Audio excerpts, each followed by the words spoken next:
My name is Liam, and this happened last December in upstate New York. I live in a neighborhood that basically turns into a ghost town during the holidays. Everyone travels. Last year, my girlfriend went to visit her parents, but I had to stay behind for work. So, I had the entire house and honestly entire street to myself. It was my second night alone around 6:30 p.m. It was already pitch black outside and the snow had been falling all day. I was in the kitchen making dinner and enjoying the peace and quiet. That's when I heard it, a sound coming from the front porch. At first, I thought it was the TV. I muted it. The sound got clearer. It was singing. Someone was outside singing Jingle Bells. Now, usually, this would be cute, but the voice, it wasn't a kid. It was a grown man, and his voice was deep, flat, and loud. I walked to the front door. The singing was coming from right on my doorstep.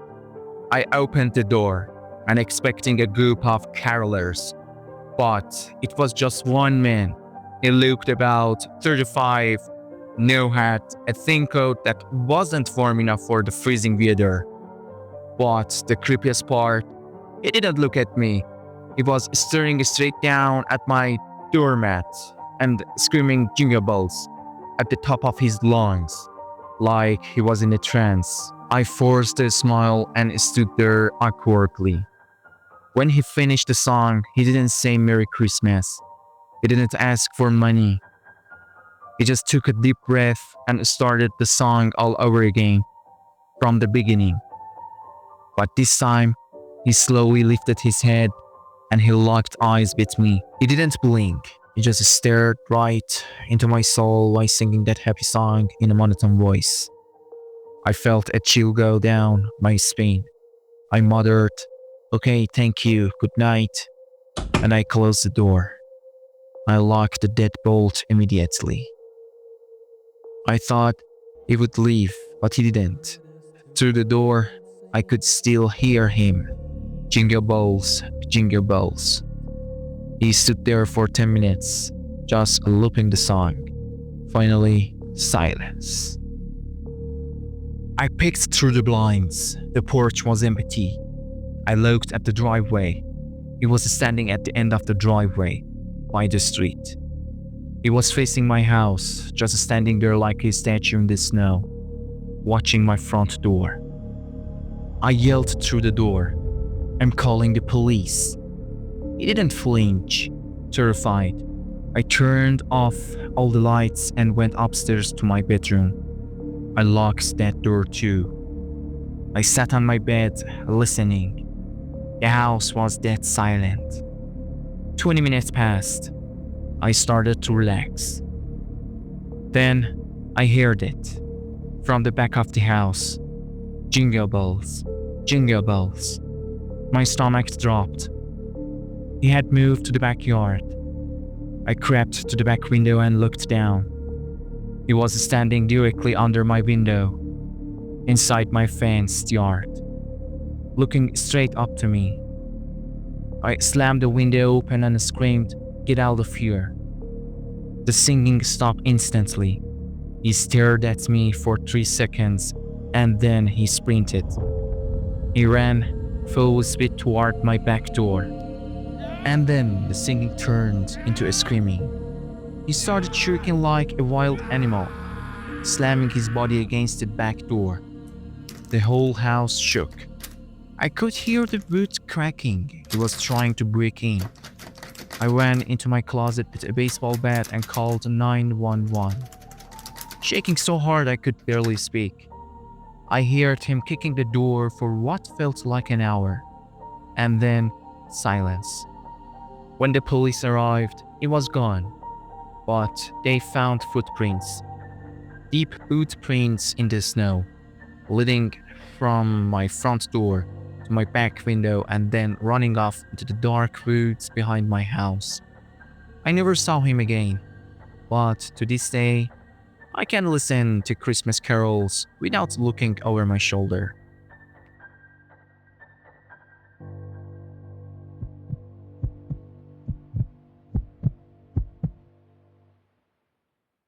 This happened when I was 6 years old. My name is Caleb, and I'm 16 now. I grew up in a huge sports family near Dallas. For my birthday that year, my parents got us tickets to a Mavericks basketball game. It was December 27th. The arena was packed. I was so excited. At halftime, we went to get food. The lines were insane. My dad went to a different stand, and I was waiting with my brother. Being a bored kid, I wandered off just a little bit, maybe 30 feet, to throw away a candy wrapper. As I turned around to go back to my family, a man stepped in front of me. He was tall, dressed normally. He had a friendly smile. He said, "Hey, buddy, are you lost?" I shook my head no. "I don't see your parents," he said. "Let's go find them. I can help you." And he grabbed my hand. Now, I was a kid. I was taught to listen to adults, so I didn't pull away. But here is where it gets scary. He didn't take me to security. He didn't take me to the food court. He started walking me away from the crowd. He led me toward the stairs, going up to the highest level of the arena, the nosebleed section. We walked into a corridor that was completely empty. No fans, no guards, just silence. He stopped near an emergency exit and let go of my hand to check his phone. I looked around. I realized something was wrong. Why were we here? My gut instinct kicked in. While he was looking at his phone, I turned and ran. I ran as fast as my little legs could carry me, back down the stairs, back to the noise. I looked back once. He wasn't chasing me. He was just standing at the top of the stairs, smiling, a cold, creepy smile. We left the game an hour later. We drove home, which was about 45 minutes away. We were on the highway when a truck pulled up right behind us. It started honking aggressively, high beams blinding us. My dad got annoyed, but the truck pulled into the lane next to us. I looked out the window. My blood froze. It was him, the man from the arena, and he wasn't alone. There were 3 other men in the truck with him, just silhouettes staring at our car.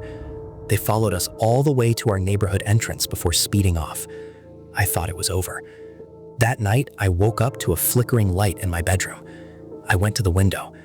Standing in my backyard was the man. He was shining a flashlight right into my face. He knew where I lived. I screamed for my parents.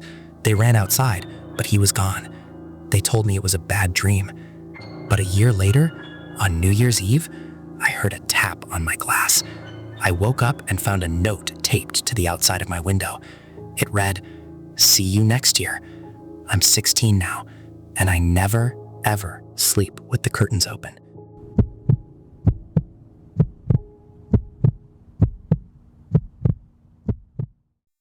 "10 years ago, my wife and I decided to do something traditional. Instead of buying a fake tree, we wanted to cut down our own tree in the mountains. My name is Mason. We took our 7-year-old son and drove to a remote spot in the forest. When we parked, the sun was already setting. The lot was empty. We grabbed an axe and flashlights and hiked about 15 minutes into the deep woods. It was beautiful. Snow everywhere, silence. But then, the silence broke. Crunch, crunch. Footsteps behind us. I turned around.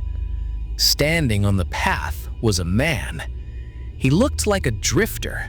Thin clothes, no gloves, shivering. But his eyes were wide and focused on my son. "Looking for a tree?" he asked softly. My wife grabbed my arm. "Mason," she whispered, "we need to go."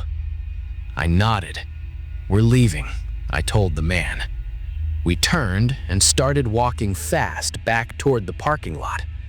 The man followed us. He didn't run. He just matched our pace. Every time I looked back, he was there, smiling. When the parking lot finally came into view, I spun around and raised my axe. "Back off," I yelled. The man stopped. He raised his hands. "I'm not going to hurt you. Why don't you get back to your truck?" I realized. He said, truck. We did drive a truck, but we had parked it behind a hill. He couldn't see our vehicle from where we were standing. That meant he had been watching us from the moment we arrived, before we even saw him. I grabbed my son and we ran. My wife got to the truck first and screamed, "Mason, look!" The tires. Both tires on the passenger side were slashed flat. We were trapped. Then I looked at the tree line. 3 more men stepped out of the woods. They were silent. They started walking slowly toward our truck, surrounding us. I shoved my family inside and locked the doors. I called 911, gripping my axe, watching these men circle our vehicle like wolves. One of them picked up a rock to smash the window. Just then, blue lights.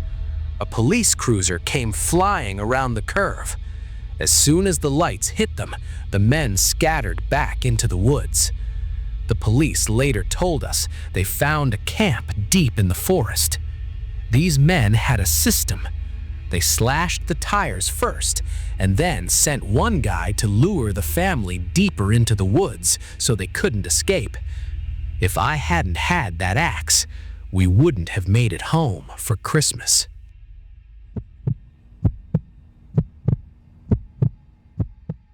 This is my memory from when I was 9 years old. My name is Noah. It was 3 days before Christmas. My mom went to the store and my dad was at work. I was home alone for the first time at night. I felt grown up. I was watching movies, eating cookies. Then the doorbell rang. I looked through the peephole. It was Santa Claus, full suit, red coat, white beard, hat. But he wasn't holding a bag of toys. He was holding a clipboard, and he was standing aggressively close to the door.